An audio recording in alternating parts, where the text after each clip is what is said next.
Hello viewers, আসসালামু আলাইকুম। আজকে আমরা তৈরি করব চন্দ্রকলা পিঠা। তো চলুন রেসিপি ভিডিওটি শুরু করা যাক।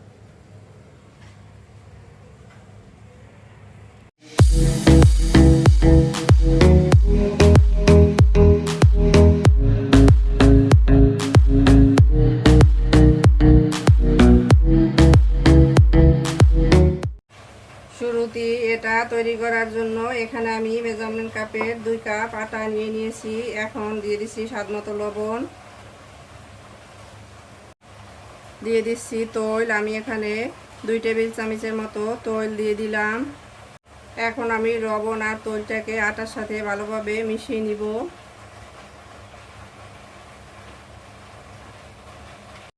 লবণ তৈল আটার সাথে ভালোভাবে মিশিয়ে নিয়েছি।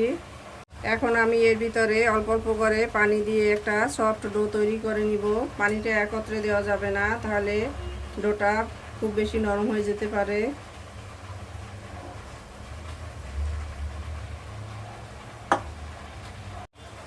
আমি ডোটাকে ভালোভাবে মেখে নিয়েছি, দেখতে পাচ্ছেন।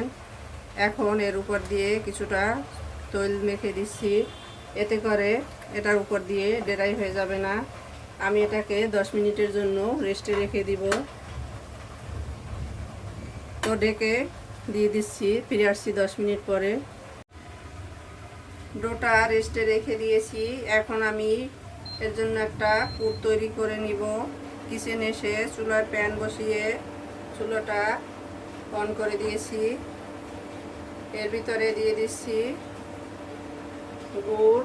আমি এখানে তালের গুড় নিয়ে নিয়েছি, ঝোল গুড়।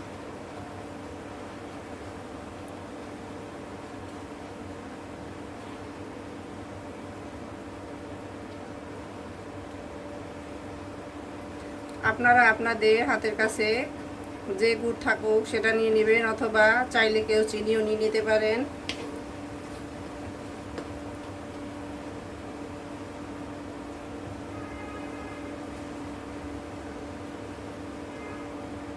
এখন দিয়ে দিব এর ভিতরে নারিকেল। আমি এখানে প্রায় 2 কাপের মতো নারিকেল কোরানো নিয়ে নিয়েছি, এটা দিয়ে দিলাম।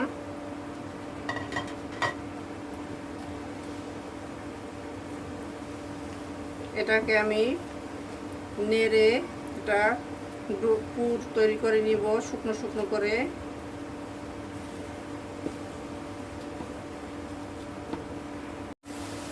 পুরটা মোটামুটি তৈরি হয়ে গেছে।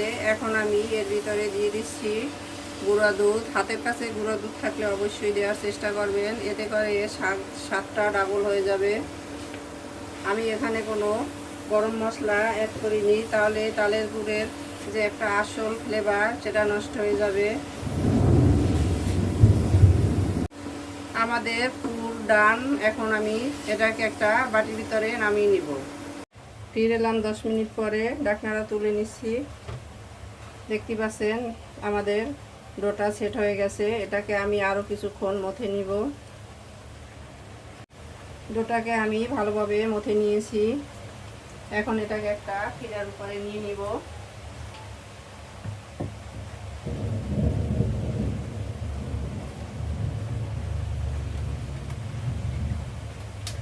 এটাকে আমি 2 ভাগ করে নিয়ে নিচ্ছি।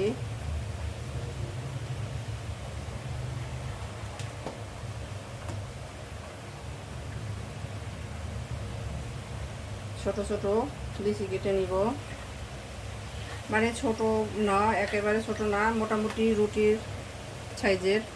আমি এগুলো দিয়ে রুটি বেলে নিব।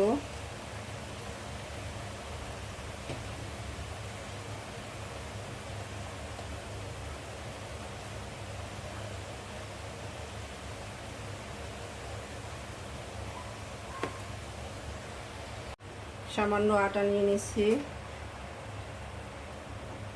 এখন আমি এটা দিয়ে একটা রুটির মতো বেলে নিব। একেবারে রুটির মতো পাতলা না, কিছুটা মোটা থাকবে রুটির চেয়ে। আমি একটা রুটি বেলে নিয়েছি, দেখতে পাচ্ছেন। এটা নর্মাল রুটির চেয়ে কিছুটা মোটা। এখন আমি একটা বয়মের ঢাকনার সাহায্যে এগুলোকে গোল গোল করে কেটে নিব।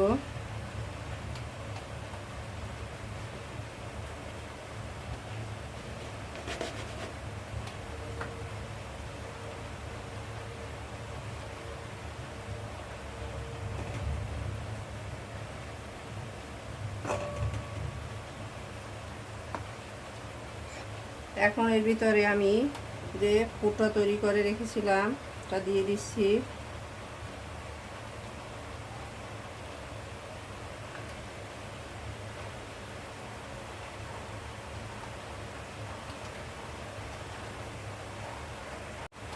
এখন আমি এর চারপাশ থেকে সামান্য পানি দিয়ে দিচ্ছি, এতে করে এটা খুব ভালোভাবে সিল হয়ে যাবে, খুলে আসবে না।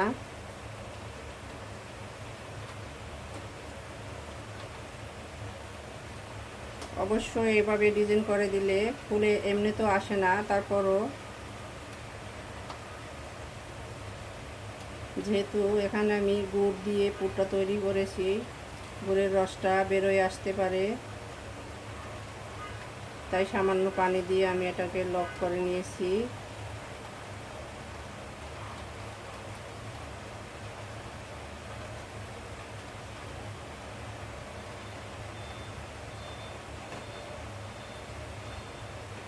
তো আমি এটাকে এভাবে একটা ডিজাইন দিয়ে দিয়েছি, দেখতেই পাচ্ছেন।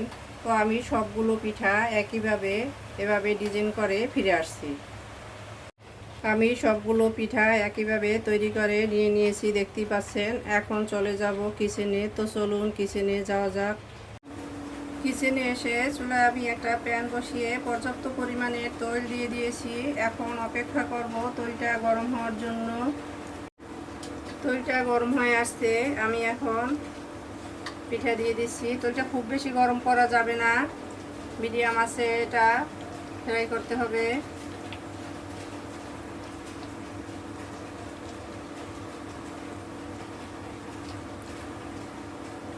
আমি এক ব্যাচ পিঠা দিয়ে দিলাম।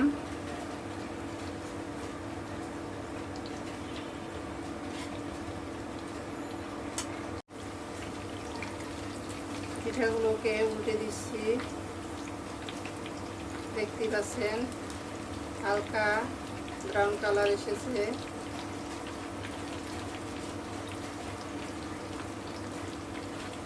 এগুলোকে আমি উল্টে পাল্টে টাটকা করে ফ্রাই করে নিব।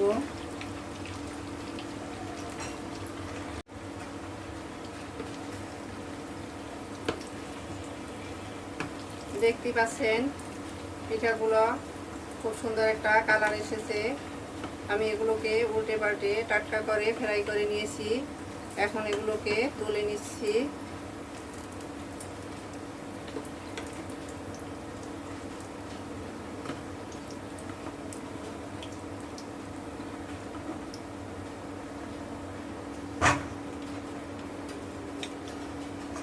আমি এক ব্যাচ পিঠা তুলে নিয়ে নিয়েছি। এখন একইভাবে আর এক ব্যাচ দিয়ে দিচ্ছি।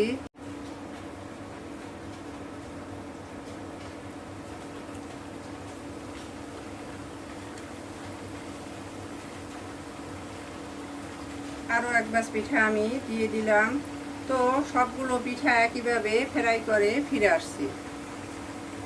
সবগুলো পিঠা আমি ফ্রাই করে নিয়ে নিয়েছি, দেখতে পাচ্ছেন। এখন আমি এগুলোকে সার্ভ করে নিব। তো চলুন সার্ভ করে নেওয়া যাক। সার্ভ করে নিলাম আমরা আমাদের চন্দ্রকলা পিঠা, দেখতেই পাচ্ছেন কতটা লোভনীয় হয়েছে। আমাদের রেসিপি ভিডিওটি ফলো করে আপনারা তৈরি করে দেখবেন, কমেন্ট সেকশনে জানিয়ে দিবেন কেমন হয়েছিল আমাদের রেসিপি ভিডিওটি। লাইক, কমেন্ট, শেয়ার, সাবস্ক্রাইব করে আমাদের পাশে থাকবেন। আল্লাহ হাফেজ।